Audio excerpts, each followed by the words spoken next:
Hey, thanks so much for tuning in to another episode of Life Inspired. This is a show, if you're tuning in for the first time, where people are talking about how and why they follow God.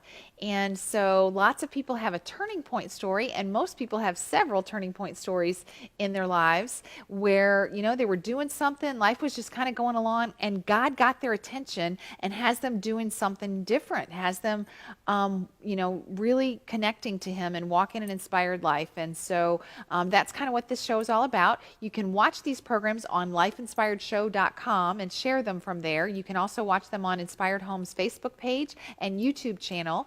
And we do ask if you would to subscribe to our YouTube channel, to like our Facebook page, because that just helps get more people exposure to the possibility of a story that could change their lives. So thanks for that, and we appreciate it. We are doing social distancing still. I am actually alone in the studio, and our guest today, Miss Melanie Hoefle, who's actually a brand new employee with Inspired Homes. We're so excited to have you as one of our newest admins for Dot 330. Melanie's going to be our guest today and tell about her turning point story. Welcome, Melanie. Hi, thanks for having me. Hi. We are so glad that you could be here. So I know you might have several turning points. You might have one that you're going to talk about that's a recent one. So what's a backstory before, like if life was going along and dot dot dot, and then God stepped in and turned you? What was going on before He turned you? What was that? So my most recent position was working at a senior community.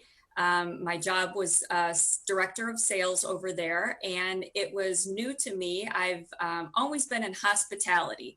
Ever since college, ever since before college, really, any job I had really was hospitality driven. And so this was a new position, not anything I'd ever done before in senior living. It was a little stressful. It was a big learning curve for me. I was there for 3 years and had some wonderful days and some very stressful days. And we had some changes that caused my position to be eliminated.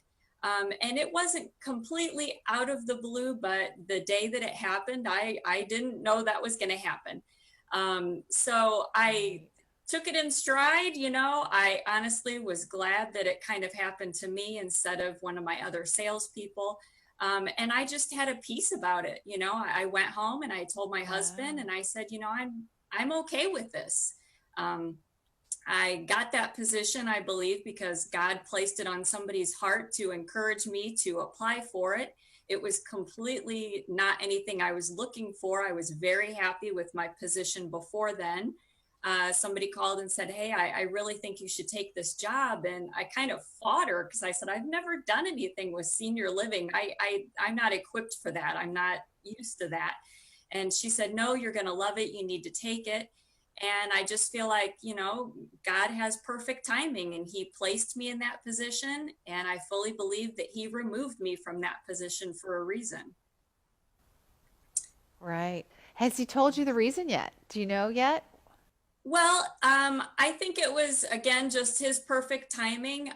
After I lost my job, it was, of course, hard to think about what my next step was going to be. But I am part of a wonderful church that has a women's small group. And about a week into my being laid off or losing my job, one of the ladies in our small group was diagnosed with cancer. And I just Oh, wow. immediately raised my hand and said, I barely knew her. She'd only been attending about 2 weeks. And I raised my hand and I said, I don't have a job. So I'm here to serve you in any way I can. We became really quick Wow. friends. And luckily, she likes my cooking. So she was appreciative of any meals that I could provide her. I was able to take her to doctor's appointments and just, be a comfort and just be available. And I think that was really the best Wow. blessing that I could have been given, was just time and not having any schedule. I was always just, feeling God prompt me to just say, remind her that you don't have a job. This is now your job, to serve her and anybody else that would need something during this time. Wow. Yeah. Wow. I'm kind of speechless. Just wow.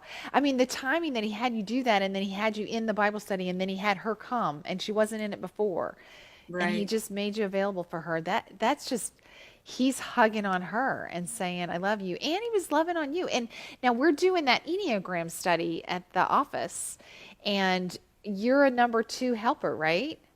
I think so. Yep.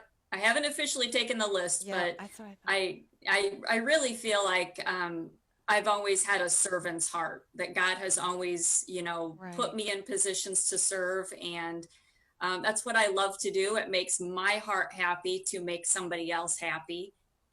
So I Right. think God knows that that's a win-win. Right. Right. Wow, I'm so delighted. I want to meet your friend. We've got to get her to tell her story.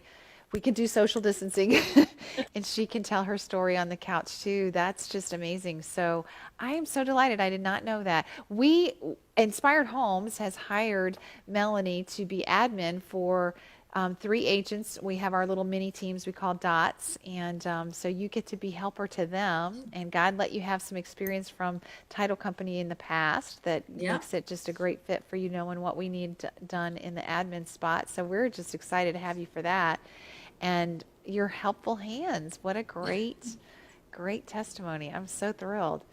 Very exciting. Well, so anything else that oh, I know what we didn't ask. I always like to ask how you stay inspired every day. What is it that you do? Because different people do get inspired different ways. But there's probably someone that's going to watch this video that would be like, oh, I could do that. That would make sense to me. So what is it that you do? How do you stay connected in your relationship with God? Well, during this time off, it was for me. It was a time away without a job, and then it turned into the COVID situation where everybody's Quarantine. social distancing and at home, and so like everything was really just topsy turvy. And it was great to get a new normal.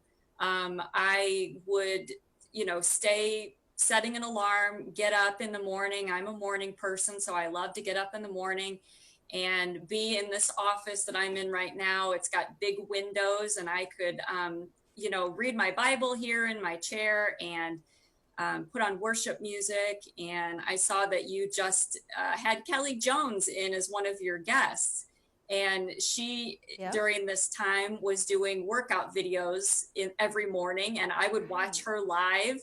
And sometimes she would have worship music going, and we would, have a prayer or talk about a way to encourage other people during this time. And so I've continued with that, continued with my morning That's awesome. routine, and gets you ready for the day. And I'm very blessed to be Very working for cool. Inspired, where they definitely encourage that. So it's nice that I don't feel like Yep. I have to cut that out of my routine now because I need to hurry up and get to my job. That's something that you are encouraging me to continue on in my life. So that's great. Yep, that's part of your job, right? That's right. So I do want to say one last little thing though, because you have a 2020 high school grad. I And I do. do want to say to everybody watching, if you know of or have a grad or a grandchild grad of this year, so exciting that this group of students was born during the time that we were grieving from 9/11 and was launched into the world at that time of wow, God's really like spared all these people from, yes, a lot of people died that day, but way more should have died had that building been full. And then now with quarantine and this weirdness is the time that they're launching into life after high school. So I just feel so stricken that this class of 2020 is really special to God. So many congratulations to your daughter, Melanie, and the best blessings for her future and her career and her schooling and all of the stuff that she's got in front of her. And to all of you guys that are graduating this year, congratulations. So by the time this airs, you will have all had some kind of weird graduation, but we're just so excited for you and praying for you lots and lots. So thanks, Melanie, for being our guest today. Thanks so much for having me. And thank you for And that prayer for my daughter and the class. Yeah. Absolutely. Absolutely. For sure. And thank you guys for watching and for sharing and for subscribing and for liking. But definitely share this with somebody that needs to hear Melanie's story, and share with us too if you know somebody else that needs to be telling their story from here. Yeah. And ask your friend Melanie. I'd love to see if she wants to tell her story. And she might not be ready yet, but when she's ready. So thank you guys again. And you all have a great, great week. Bye-bye.